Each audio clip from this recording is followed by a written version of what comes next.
if we spoke again in 12 months and you considered that it had been a successful year for must reads and or leaders letters, what would have happened? I think I'd have found a long-term sponsor for Must Reads. So a brand that I'd really want to sort of highlight and showcase on there every week. I'd Yeah. have 1 to 2 consultancy or advisory gigs. So that's something that I think is really important. Like I'm a coach, so like I love coaching. It's like what I get all my energy from.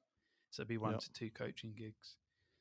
Leaders letters would be grow by like 25%, but it's surprisingly hard when you've got a newsletter for leaders. They don't want to share it because they have to admit that they're signed up for one, and B, that they might actually not, they'll be copying someone else's ideas or rolling I out on didn't their think you were going to frameworks. say that.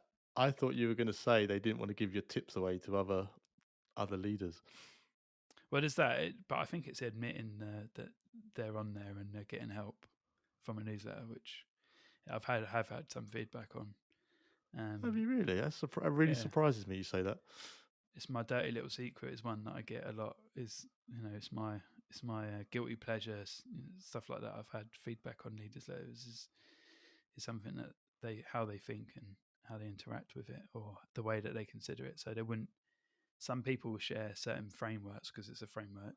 Other people Yeah. will share the buzzword bingo because it's fun and interesting. Other people, when it's really specific and gets down to like company culture or strategy, other people just don't want to share that content. I get that, but it's really interesting putting yourself in the readers or listeners or your viewers' perspective. I must really mess up with your growth hat on because It that does, that yeah, sort of changes the game, right? exactly.